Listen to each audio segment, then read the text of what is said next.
NCERT book. आज controlling chapter में जिस टॉपिक को हम डिस्कस करने जा रहे हैं वो है traditional techniques of managerial control. Managerial controlling की जब हम बात करते हैं तो उसमें जनरली दो हेड्स में डिवाइड किए हैं, traditional techniques and modern techniques. Traditional techniques जैसे शब्द से समझ में आ रहा है, ये वो टेक्निक्स हैं जो काफ़ी समय से चलती आ रही हैं, बहुत ही नॉर्मल सी टेक्निक्स हैं। इसमें बहुत ज़्यादा टेक्नोलॉजी और बहुत ज़्यादा सोफिस्टिकेटेड फार्मूलेस की ज़रूरत नहीं पड़ती। एक ट्रेडिशनल तरीका है जो काफ़ी लंबे समय से चलता आ रहा है, जिसको लोग फॉलो करते हैं।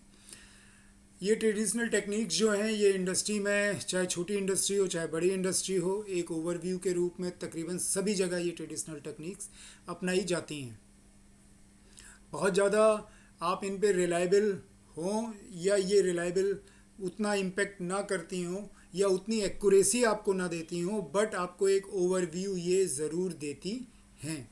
तो ये ट्रेडिशनल टेक्निक्स आपकी मॉडर्न टेक्निक्स के साथ साथ ये ट्रेडिशनल टेक्निक्स पर भी ऑर्गेनाइजेशन कंट्रोलिंग प्रोसेस को अप्लाई करती हैं।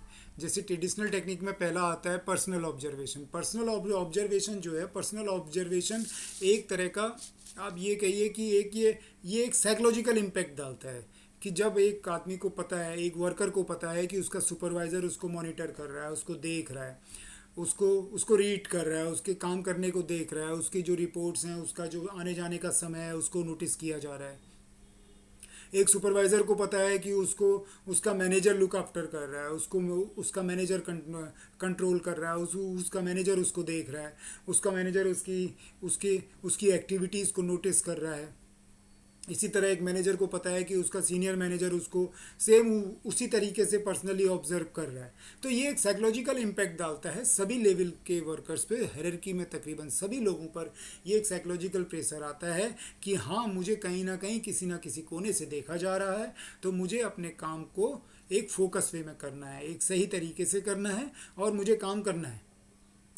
मुझे काम करना है का मतलब मैं काम चोरी नहीं कर सकता। क्यों? क्योंकि पर्सनली मुझे मेरा बॉस ऑब्जर्व कर रहा है।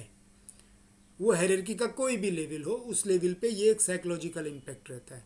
इससे फ़ायदा ये होता है कि हमको फर्स्ट हैंड इन्फॉर्मेशन मिलती है। फर्स्ट हैंड इन्फॉर्मेशन का मतलब कि हमको डायरेक्ट इन्फॉर्मेशन मिलती है, सीधे सीधे।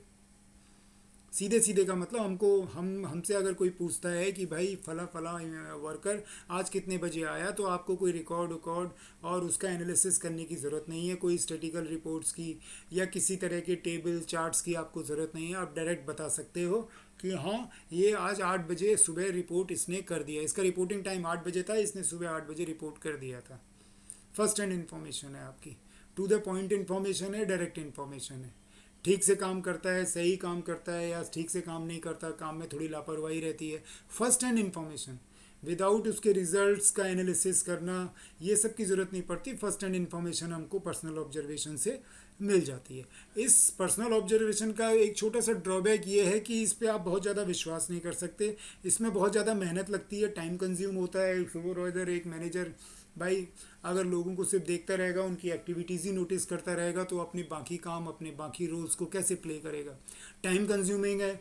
और टाइम कंज्यूमिंग के साथ साथ ये क्या है कि थोड़ा सा आपका वो भी है, आप अपने जो इफ़ेक्टिवनेस है, वो इफ़ेक्टिवनेस भी उतनी ज़्यादा इसकी नहीं रहती है।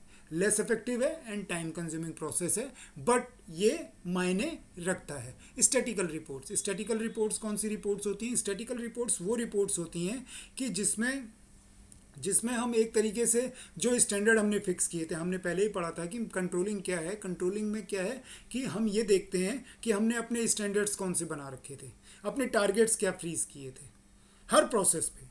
एक ऑर्गेनाइजेशन की जो डिफरेंट प्रोसेस हैं, डिफरेंट काम है, उन सब के हमने छोटे छोटे टारगेट बना दिए थे, बेंचमार्क सेट कर दिए थे जिसको कहते हैं। तो उसके बाद हम क्या करते हैं कि हम ये देखते हैं कि हमने क्या टारगेट बनाया था और उसके अगेंस्ट हमने क्या अचीव किया। टारगेटेड क्या था, बेंचमार्क हमारा क्या था और एक्चुअल हमारा कितना काम हुआ। तो उनको कंपेयर करना जो है, उस कंपैरिजन को करना, कंपैरिजन के बाद उसमें ये डिटेक्ट करना कहाँ पे कमी रह गई, उस कमी को रेक्टिफाई करना, ये पूरा एक कंट्रोलिंग प्रोसेस है। तो स्टैटिकल रिपोर्ट से हमको क्या हेल्प मिलती है कि हम ये जान पाते हैं कि एक्चुअल हमारे बेंचमार्क, हमारे टारगेट्स क्या थे और सही से हमने एक्चुअल में, रियल में ग्राउंड लेवल पे हमने क्या अचीव किया। हमारा टारगेट था कि आज दिन भर में हमको मान लीजिए 100 यूनिट्स किसी एक सर्टेन प्रोडक्ट के XYZ प्रोडक्ट के बनाने थे, लेकिन आज हम 98 प्रोडक्ट ही बना पाए, 98 यूनिट्स ही बना पाए। तो क्या हुआ, इसको आप एक स्टैटिकल रिपोर्ट के फॉर्म में डाल सकते हैं, बार ग्राफ के रूप में डाल सकते हैं कि भाई बार ग्राफ में क्या किया आपका, एक बार जो है वो टारगेटेड के रूप में आ गया, एक आपका वो आ गया एक्चुअल जो आपका था, आपने एक बेंचमार्क का बार बना दिया, दूसरा आपने एक्चुअल जो आपके रिजल्ट्स हैं उसका बार बना दिया। तो उससे क्या हुआ कि आपको एक स्टैटिकल रिपोर्ट मिल गई, आपको कंपैरिजन मिल गया। ऐसे ही आप पूरा एक वीक का पूरा एक चार्ट बना सकते हैं। आप परसेंटेज वाइज इसको कैलकुलेट कर सकते हैं। स्टैटिकल रिपोर्ट का क्या मतलब हुआ, ये कि आप परसेंटेज वाइज चीज़ को वो कर सकते हैं, कैलकुलेट कर सकते हैं या उसका एनालिसिस कर सकते हैं। कैसे कर सकते हैं, जैसे मान लीजिए आपने 100 यूनिट्स बनाए, 100 यूनिट्स में जब उसका आगे जाके क्वालिटी चेक हुआ तो पता चला जी उसमें से 3 पीस खराब निकले, 3 पीस खराब निकले। नेक्स्ट डे फिर आपने 100 पीसेस बनाए, अपना टारगेट अचीव किया, तो पता चला उस दिन क्या हुआ, 2 पीस खराब निकले, 2 पीस खराब निकले।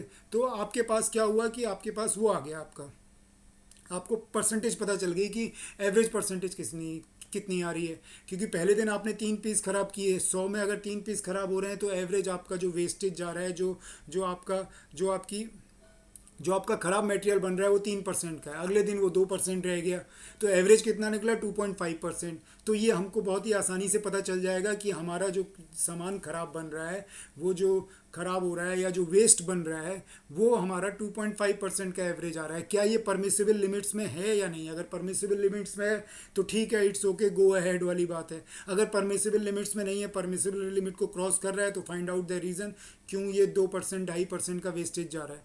उसमें जो करेक्टिव मेजर लेने हैं आप वो करेक्टिव मेजर ले सकते हैं। तो स्टैटिकल रिपोर्ट्स क्या हुई, जैसे कि हम एवरेज निकाल लेते हैं, परसेंटेज से उसको कैलकुलेट कर सकते हैं, रेशियो वाइज कैलकुलेट कर सकते हैं।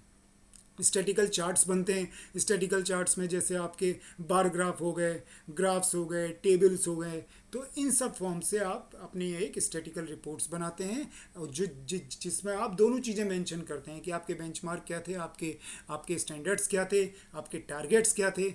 आपने वो एक जगह पे मेंशन किया, दूसरी जगह पे आपने मेंशन किया कि एक्चुअल में आपने क्या अचीव किया। तो उसको टेबुलेटेड फॉर्म में डाल सकते हैं, उसको चार्ट फॉर्म में डाल सकते हैं, उसको ग्राफ फॉर्म में डाल सकते हैं, परसेंटेज वाइज निकाल सकते हैं, एवरेज वाइज निकाल सकते हैं, रेशियो वाइज उसका कैलकुलेशन कर सकते हैं। तो ये सब आता है आपका स्टैटिकल रिपोर्ट्स में। ट्रेडिशनल, ये सारी की सारी traditional techniques of managerial control है। फिर उसके बाद आता है आपका बजटरी कंट्रोल। बजटरी कंट्रोल एक बहुत ही इंपॉर्टेंट चीज़ है। क्या होता है कि जब हम एक कंपनी का हमने एक मोटा मोटा टारगेट बनाया, सपोज करके कि हमको 1 lakh unit of certain product पूरे साल भर में मार्केट में बेचने हैं, राइट। तो क्या होगा बजटरी कंट्रोल का मतलब, तो आप क्या करेंगे, आपने उसकी एक एस्टिमेटेड कॉस्ट निकाल ली कि भाई इतने पैसे में 1 लाख यूनिट्स हमारे बन जाने चाहिए। उससे रिलेटेड फिर आपने वो जो खर्चे हैं वो अलग अलग जगहों पे बांट दिए, सबको सेगमेंट वाइज दे दिया कि भाई सेल्स एंड मार्केटिंग में इतना बजट सेंक्शन होता है, प्रोडक्शन के लिए इतना बजट हो गया, R&D के लिए इतना बजट हो गया, ब्ला ब्ला करके आपने सर्टेन आपने वो डाल दिया और सबके अपने अपने स्टैंडर्ड्स और बेंचमार्क बना दिए। भाई किसको कितने पीस निकालने हैं, कैसे बनाने हैं, किस प्रोसेस से बनाने हैं, उसमें HR का क्या रोल रहेगा, उसमें सबके बेंचमार्क सेट कर दिया। HR डिपार्टमेंट का क्या रोल है, प्रोडक्शन डिपार्टमेंट का क्या टारगेट्स हैं, आपके फाइनेंस डिपार्टमेंट के क्या क्या टारगेट्स हैं, मार्केटिंग एंड सेल्स डिपार्टमेंट के क्या टारगेट्स हैं, R&D डिपार्टमेंट के क्या टारगेट्स हैं, सबके आपने टारगेट्स वगैरह फिक्स कर दिए। तो उससे फिक्स करने से क्या फ़ायदा होता है कि हम चीज़ों को ये एनालिसिस कर पाते हैं कि हम विद इन लिमिट्स काम कर पा रहे हैं या नहीं काम कर पा रहे। आपने कहने का मतलब है चीज़ों का आपने एडवांस में एक प्लानिंग कर ली, जिसमें आपने क्या क्या फ्रीज कर दिया, आपने फ्रीज कर दिया कि टाइम कितना लगने वाला है, वो आपने एक मतलब टाइम का आपने एक बजट बना दिया, उसके साथ साथ आपने क्वांटिटी का बजट बना दिया, कॉस्ट का बजट बना दिया। कहने का मतलब ये हुआ कि टाइम, क्वांटिटी और कॉस्ट की जब मैं बात कर रहा हूँ तो टाइम का मतलब ये हुआ कि कितने एक दिन में कितने घंटे काम होगा, जी 8 घंटे काम होगा। टाइम फ्रीज हो गया, 8 घंटे में 10 पीस या 50 पीस या 100 पीस XYZ प्रोडक्ट के यूनिट के इतने यूनिट बनने हैं, क्वांटिटी फ्रीज हो गई। 8 घंटे काम करके अगर 50 पीस बन रहे हैं तो उसकी कॉस्टिंग इतनी आनी चाहिए, XYZ जो भी कॉस्ट उस पर यूनिट की आ रही है उस हिसाब से 50 पीसेस की टोटल कितनी आएगी।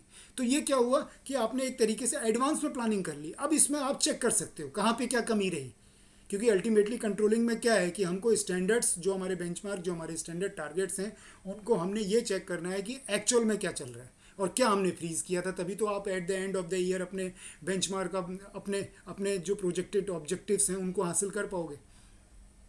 ठीक है ना। तो क्या हुआ कि आपने सभी सेगमेंट्स के अपने अपने बजट्स तैयार कर लिए। जैसे आपने सेल्स बजट बना लिया, सेल्स बजट में आप क्या करेंगे, सेल्स बजट में आप ये टारगेट्स अपने सेट करेंगे, ये अपने बेंचमार्क सेट करेंगे कि भाई मुझे कितनी क्वांटिटी बेचनी है और कितने रुपए में बेचनी है। आपने प्रोडक्शन बजट किया, जिसको हम कहते हैं प्रोडक्शन बजट। प्रोडक्शन बजट में आपको ये पता होता है आपको क्या बनाना है और कितना बनाना है, एक दिन में, एक हफ्ते में, एक महीने में, एक क्वार्टर में। एक क्वार्टर मतलब 3 महीने का एक क्वार्टर होता है। तो वो आपने बजट बना लिया। बजट का मतलब आपने स्टैंडर्ड्स तय कर दिए कि मुझे प्रोडक्शन में क्या बनाना है और कितना बनाना है। मटेरियल में, मटेरियल बजट भी एक होता है कि आपको आपको आपको क्या क्या रॉ मटेरियल चाहिए और कितना चाहिए। किसी एक सर्टेन यूनिट को बनाने के लिए क्या क्या रॉ मटेरियल एज आ इनपुट लगेगा और वो कितना लगेगा, उसकी कितनी कॉस्टिंग आएगी, उसका आपने एक बजट तैयार कर लिया, ताकि एक्चुअल में जब एक दिन के बाद आप देखें तो आप ये देख सकें कितना रॉ मटेरियल इस्तेमाल हुआ, उसकी कितनी कॉस्ट आई और कितनी हमने प्रोजेक्टेड कर रखी थी कि कितनी होनी चाहिए थी।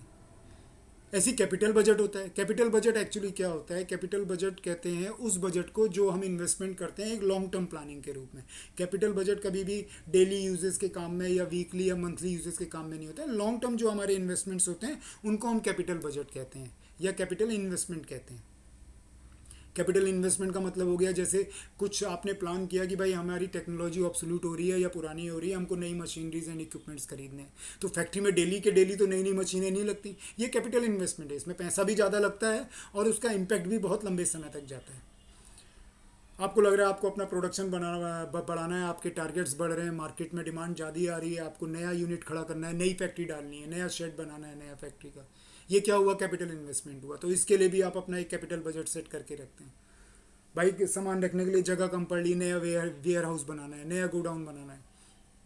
तो ये सब जो हो गया ये हमारे आ गए आपके कैपिटल बजट्स के अंदर, राइट।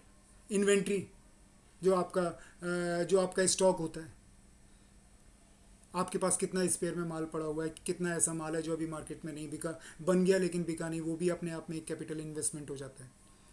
कब तक निकलेगा, कैसे निकलेगा, उतने समय तक के लिए वो पैसा ब्लॉक हो गया जो लंबे समय में आपको रिटर्न देगा। ऐसी R&D डिपार्टमेंट के भी अपने बजट्स होते हैं। रिसर्च एंड डेवलपमेंट डिपार्टमेंट जो होता है जिसमें हम प्रोसेस और प्रोडक्ट्स के ऊपर रिसर्च करते हैं कि हम किस प्रोसेस से काम कर रहे हैं, उसमें क्या चेंजेस किए जा सकते हैं। ये R&D डिपार्टमेंट का काम है। जो प्रोडक्ट बना रहे हैं उस प्रोडक्ट में क्या as per market demand changes किया जा सकता है, तो उसका अपना एक बजट होता है। तो बजटरी कंट्रोल, बजटरी कंट्रोल का मतलब हमने इन एडवांस हर सेगमेंट में, चाहे प्रोडक्शन हो, चाहे सेल्स मार्केटिंग हो, चाहे मटेरियल डिपार्टमेंट हो, चाहे फाइनेंस डिपार्टमेंट हो, सबको अपना अपना एक बजट एलोकेट करके दे दिया। बजट का मतलब सिर्फ पैसा नहीं है, बजट का मतलब उसमें टाइम भी आ गया, उसमें क्वांटिटी भी आ गई और कॉस्ट भी आ गई। तीनों चीज़ें हमने मेंशन कर दी, स्टैंडर्ड्स फ्रीज कर दिए कि ये क्वांटिटी है, ये सामान है और इतने समय में है। उसके बाद एक्चुअल के रिजल्ट्स आ रहे हैं, वो एक्चुअल रिजल्ट्स लिए, उनको आपस में कंपेयर किया, उसमें परमिसिबल लिमिट्स में इट्स ओके, परमिसिबल लिमिट से बाहर जा रहा है तो उसको चेकआउट किया, उसकी जो प्रॉब्लम है वो ढूंढी, उसको शॉर्ट आउट किया और आगे बढ़े काम, ताकि स्मूथली और at the end of the year हम डिजायर्ड अपने ऑब्जेक्टिव्स को हासिल कर सकें।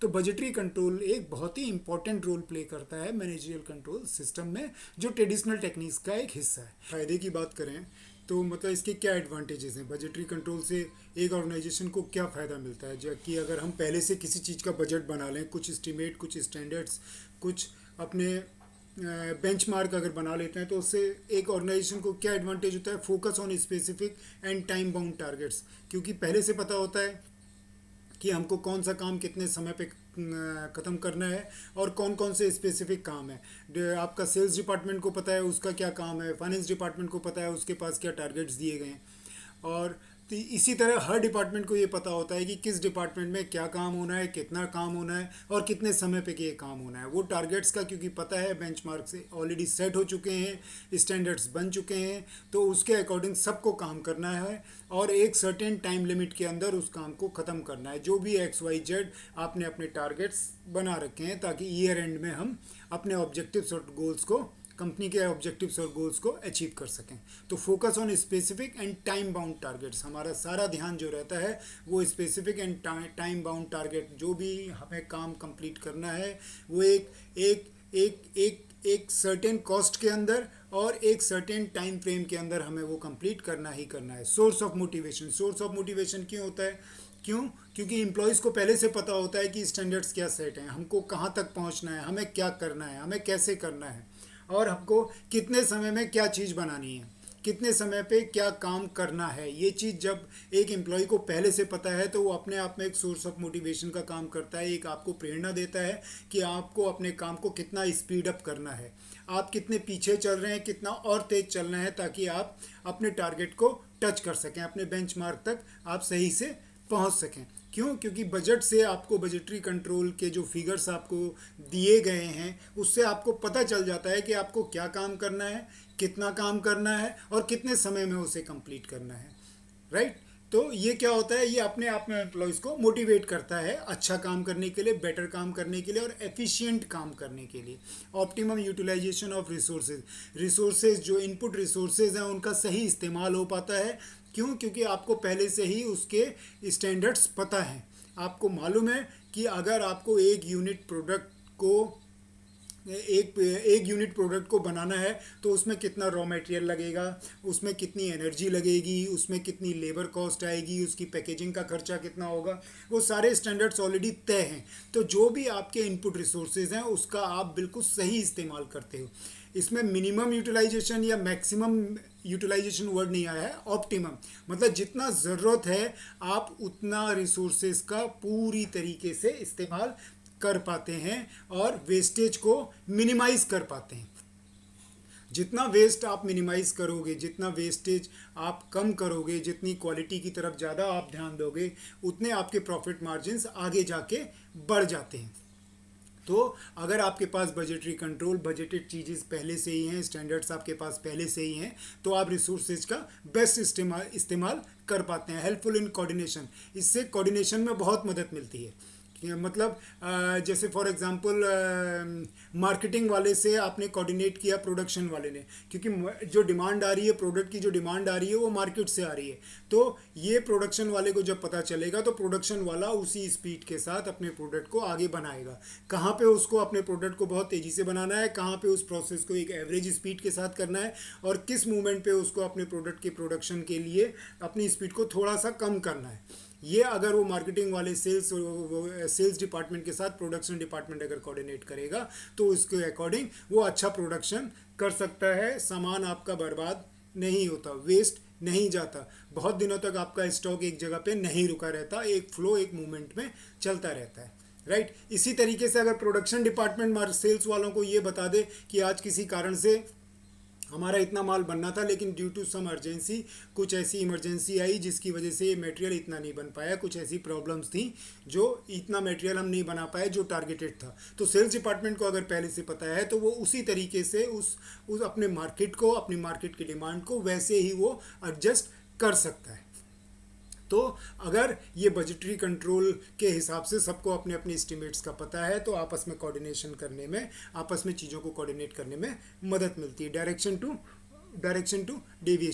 टू डेविएशन का मतलब हुआ कि हमें जो डेविएशन हुआ है, जो चेंजेस आए हैं, जो होना चाहिए वो नहीं हो पा रहा है, जो होना चाहिए था वो नहीं हो पाया है, तो हम उस चीज़ को बजटरी कंट्रोल की वजह से क्या होता है कि हम उसको करेक्ट कर सकते हैं। क्योंकि स्पेसिफिक चीज़ को हम पॉइंट आउट कर लेते हैं। स्पेसिफिक चीज़ को पॉइंट आउट करने का मतलब, क्योंकि हमें पूरे प्रोसेस की तरफ नहीं जाना है, पूरे प्रोसेस पे ध्यान ना देके हमें डिपार्टमेंट वाइज देखना है कि प्रॉब्लम कहाँ पे रेज हुई। फाइनेंस डिपार्टमेंट में हुई, प्रोडक्शन डिपार्टमेंट में हुई, एचआर डिपार्टमेंट से प्रॉब्लम आई, या सेल्स डिपार्टमेंट की प्रॉब्लम है। अब आपको डिपार्टमेंट पता चल गया, आपको पूरी प्रोसेस में ताकने झांकने की ज़रूरत नहीं है। अब प्रोडक्शन डिपार्टमेंट की प्रॉब्लम है, प्रोडक्ट क्योंकि सही क्वालिटी का नहीं बना था। तो सही क्वालिटी का क्यों नहीं बना था, उसके अंदर जब आप इंक्वायरी करते हैं तो वो चीज़ को आप आसानी से पकड़ पाते हैं। यानी कि आपका डिविएशन कहाँ हुआ, किस तरीके से वो डिविएशन हुआ, वो डिविएशन का आपको पता चल पाता है। यानी कि वो प्रॉब्लम आप ढूंढ पाते हैं आसानी से, जिस जगह पे वो प्रॉब्लम है तो आप आसानी से उस तक पहुंच पाते हैं। आसानी से पहुंचने की वजह से आप उसको एक टाइम फ्रेम के अंदर और जल्दी से जल्दी उसको आप रेक्टिफाई कर लेते हैं, ताकि आपकी प्रोसेस स्मूथली चलती रहे। राइट, तो ये हो गया आपका entire budgetary control. Budgetary control के बाद एक दूसरा ट्रेडिशनल तरीका है जो काफ़ी समय से अपनाया जा रहा है, वो है break even analysis. Break even analysis क्या है? ब्रेक इवन एनालिसिस एक्चुअली वो कैलकुलेशन है जिस कैलकुलेशन में एक ऑर्गेनाइजेशन को ये पता चलता है कि ऐसी कौन सी स्थिति है, ऐसा कौन सा टाइम है जिस टाइम पर या इस स्थिति में आकर हम no loss no profit zone पे आ जाएंगे। बिजनेस का एक बहुत ही बेसिक सा फंडा होता है, एक बेसिक सा कंसेप्ट होता है, एक बेसिक ट्रुथ है। ये मानना पड़ेगा आपको कि जब भी कोई इन्वेस्टर कोई बिजनेस कोई काम कोई ऑर्गेनाइजेशन शुरू करता है तो उसका प्राइम मोटिव होता है कि जितना इन्वेस्टमेंट मैंने किया है सबसे पहले मैं उस इन्वेस्टमेंट को रिकवर करूं। यानी कि उस इन्वेस्टमेंट के बराबर मैं पहले प्रॉफिट बनाऊं, उतना प्रॉफिट तो कम से कम बनाऊं कि जितना मैंने पैसा लगाया है, इन्वेस्टर का जितना पैसा लगा है, वो चाहे फाइनेंस के थ्रू लगा हो, चाहे उसका अपने पॉकेट से लगा हो, चाहे और छोटे छोटे इन्वेस्टर्स ने पैसा लगाया हो, जितना भी पैसा लगा है पहले उसकी वापसी ज़रूरी है। एक बार जब वो पैसा आपका रिटर्न आएगा, उसके बाद का जो पैसा आपका प्रॉफिट के रूप में बनेगा उसे आपका ऑर्गेनाइजेशन का एक्चुअल प्रॉफिट कहते हैं। तो ब्रेक इवन जो चार्ट है, जो ब्रेक इवन एनालिसिस है, वो ब्रेक इवन एनालिसिस हमको वो पॉइंट बताता है, वो जगह बताता है, वो टाइम बताता है और वो क्वांटिटी बताता है कि इस पॉइंट पे इतनी क्वांटिटी जिस दिन जब आप मार्केट में बेचते हो तो आप ब्रेक इवन पॉइंट पे पहुंच जाते हो। यानी कि वो वाला पॉइंट जहां पे आप no loss no profit zone पे खड़े हो, जैसा इस चार्ट में दिखाया गया है। आप देखिए, ये आपकी वेरिएबल कॉस्ट है, ये आपकी फिक्स कॉस्ट है। टोटल कॉस्टिंग इतनी आई, टोटल रेवेन्यू मतलब टोटल जो आपने पैसा कलेक्ट किया मार्केट से अपने प्रोडक्ट को बेच के, वो आपका टोटल रेवेन्यू इतना हो गया। तो इसमें क्या है कि जहाँ पे ये इंटरसेक्शन पॉइंट है, आपका टोटल कॉस्ट और टोटल रेवेन्यू का जो इंटरसेक्शन पॉइंट है, ये होता है ब्रेक इवन पॉइंट। इस पॉइंट पे सपोज करके आप किसी भी प्रोडक्ट के 50,000 यूनिट बना रहे हो। 50,000 यूनिट जिस दिन आप बना लोगे, उसमें उस समय तक जितना खर्चा आपका आया था उस प्रोडक्ट को बनाने में, 50,000 यूनिट्स को बनाने में जितना खर्चा आया आज तक, वो प्लस कंपनी को सेटअप करने में जो खर्चा आया, जो आपकी फिक्स्ड कॉस्ट है, जैसे प्लांट है, मशीनरी है, उसकी कॉस्ट हो गई। अगर आपने प्लांट या फैक्ट्री शेड रेंट पे लिया है तो वो रेंट हो गया। आपकी ऑफिस है, ऑफिस के खर्चे हो गए, ऑफिस बनाने के खर्चे हो गए। ये सारे आपके फिक्स हैं। फिक्स का मतलब ये होने ही होने हैं। आपका चाहे प्रोडक्शन दिन भर में 100 यूनिट का हो, चाहे दिन भर में 120 यूनिट बनाएं या 80 यूनिट बनाएं, आप अपने एस्टीमेट से, अपने स्टैंडर्ड से, आपके बेंचमार्क से प्रोडक्शन ज़्यादा हो या प्रोडक्शन कम हो, लेकिन ये फिक्स कॉस्ट आपकी फिक्स कॉस्ट बनी रहती है।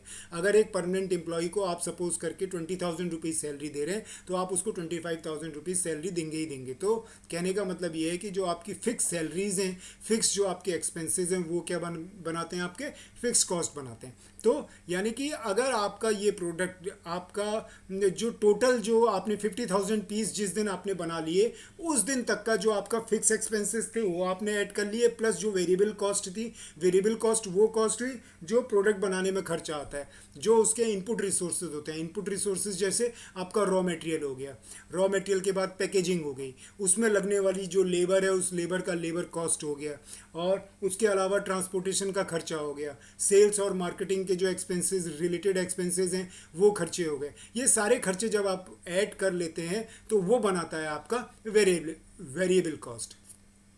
तो ये वेरिएबल कॉस्ट ये वेरिएबल कॉस्ट जो है आपकी, ये आपको यहाँ पे ये बताती है इंटरसेक्शन पॉइंट पे कि हाँ ये प्रोडक्ट बनाने में हमारा इतना खर्चा आया है। जैसे हम कहते हैं ना कि 100 रुपये का प्रोडक्ट है, मार्केट में इसका एमआरपी मैक्सिमम रिटेल प्राइस 100 रुपये है, लेकिन ये बना 80 रुपये में था, इसको बनाने में 80 रुपये का खर्चा आया। तो ये जो 80 रुपये का खर्चा है, this is the variable cost of the product. तो इसको जब हम मार्केट में इस पॉइंट से पहले, यानी कि 50,000 यूनिट सपोज करके किसी कंपनी ने एक साल में बना दिए, तो एक साल भर में कितनी वेरिएबल कॉस्ट लगी थी प्लस कितनी फिक्स कॉस्ट का एक्सपेंसेस था, वो ऐड करके जब हम जो अपना प्रॉफिट है उससे उसको डिवाइड करते हैं तो हमको पता चल जाता है कि हमने इतना पैसा कमा लिया, यानी कि इतना पैसा इतना प्रॉफिट हमने कमाया कि अब हम no loss no profit zone पे आ गए। अब हमें ना फ़ायदा, अब हम ऐसी स्टेज पे खड़े हैं जहाँ ना फ़ायदा है ना नुकसान है। इसके आगे जो भी हम कमाएंगे वो हमारे लिए फ़ायदा है, इससे पहले जो हमने कमाया था वो सब हमारा इस कॉस्ट में आपका एक तरीके से डिसॉल्व हो गया। यानी कि अगर जिस समय हम 45,000 पीसेस के बेंचमार्क पे खड़े हैं तो हम समझ लीजिए लॉस मेकिंग जोन में हैं अभी। अगर हम जिस दिन हम 25,000 पीसेस बनाते हैं तो भी हम लॉस मेकिंग है। 30,000 35 करते करते जब हम 50,000 पीस पे पहुंचते हैं, 50,000 पीस में भी जो वेरिएबल कॉस्ट है वो भी आपको ऐड करनी है, फिक्स कॉस्ट भी आपको ऐड करनी है। वो करके आप क्या करते हैं, उसको टोटल आपके प्रोडक्ट की कॉस्ट निकली। प्रोडक्ट की कॉस्ट से जो प्रॉफिट निकला आपका, उस प्रॉफिट से आप ये देखते हैं कि हाँ यहाँ तक जो है मैं ऐसी स्थिति पे पहुँच गया हूँ जहाँ मैं नो लॉस नो प्रॉफिट पे खड़ा हुआ हूँ। तो एक ऑर्गेनाइजेशन के लिए ये पॉइंट पता करना बहुत ज़्यादा इम्पोर्टेंट होता है, और ये कंपनी टू कंपनी वेरी करता है, प्रोडक्ट टू प्रोडक्ट वेरी करता है, मार्केट टू मार्केट वेरी करता है। कई ऐसे प्रोडक्ट होते हैं जो जिनमें प्रॉफिट मार्जिन्स बहुत अच्छे होते हैं और मार्केट में उस प्रोडक्ट की खपत बहुत ज़्यादा होती है। तो ऐसी कंपनियां जो प्रोडक्ट बनाती हैं वो कंपनियां बहुत जल्दी ब्रेक इवन पॉइंट तक पहुंच जाती हैं। अब कुछ प्रोडक्ट का सेगमेंट ही ऐसा है कि उसकी वॉल्यूम चलती है, उसमें मार्जिन्स बहुत कम है, प्रॉफिट इसमें बहुत कम है। तो उन कंपनीज़ में प्रॉफिट ये ब्रेक इवन पॉइंट में पहुँचने में थोड़ा सा लंबा समय लगता है इन कंपैरिजन टू वो कंपनियां जहाँ पे प्रॉफिट मार्जिन्स उनके प्रोडक्ट्स में ज़्यादा हैं।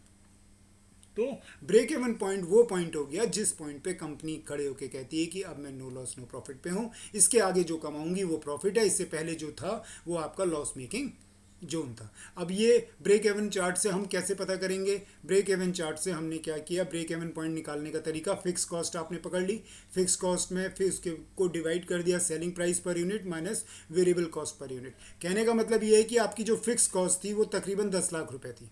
10 लाख रुपए में आपकी फैक्ट्री यूनिट ऑफिस काम वाम, ये एक हाइपोथेटिकल फिगर है, एक सिर्फ कैलकुलेशन समझाने के लिए फिगर है, राइट। तो ये सिर्फ एक कैलकुलेशन समझाने का तरीका है कि ब्रेक इवन पॉइंट आप कैसे निकालते हैं। 10 लाख रुपए आपका फिक्स एक्सपेंसेस हो गया एक कारोबार को खड़ा करने में। आप जो प्रोडक्ट बना रहे हो है XYZ प्रोडक्ट है जिसका MRP मार्केट में 100 रुपये है, जो 100 रुपये में बिकता है। 80 रुपये उसका बनाने का खर्चा था, तो 80 रुपये जो बनाने का खर्चा था वो अगर हमने 100 रुपये में से माइनस किया तो आपका प्रॉफिट कितना निकला? 20 रुपये निकला। तो 20 रुपये का जो प्रॉफिट है उसको जब हम 10 लाख से डिवाइड करेंगे तो 50,000 आता है। यानी कि 50,000 यूनिट जिस दिन मार्केट में सेल हो जाएंगे, जब मार्केट में सेल होते हैं तो ये कंपनी कह सकती है कि हाँ अब मैं no loss no profit zone में खड़ी हुई हूँ। तो ये आपका जो traditional techniques of managerial control है उसमें ये चीज़ बहुत ही इम्पोर्टेंस रखती है। ये चीज़, ये ब्रेक इवन चार्ट काफ़ी पुराने समय से चला आ रहा है ये जानने के लिए कि कंपनी किस दिन इस स्थिति में पहुंचेगी कि सही मायने में वो प्रॉफिट बना रही है, कमा रही है। ये बहुत ही कॉमन और एक नॉर्मल सा तरीका है। छोटी से छोटी कंपनी, बड़ी से बड़ी कंपनी इस मेथड को अपनाकर ये पता कर पाते हैं कि हम इस समय प्रेजेंटली हम किस जगह पर एक्चुअल में खड़े हैं, राइट। तो ये हमारा हो गया traditional techniques of managerial control. अगर ये वीडियो आपको अच्छा लगा तो प्लीज़ इसको लाइक कीजिए, सब्सक्राइब कीजिए और शेयर कीजिए। अगले वीडियो में हम पढ़ेंगे modern techniques of managerial control. Please इसको लाइक ज़रूर कीजिए, सब्सक्राइब कीजिए और शेयर कीजिए। आपका फीडबैक हमारे लिए बहुत इंपॉर्टेंट है। Keep writing to us. Have a nice day.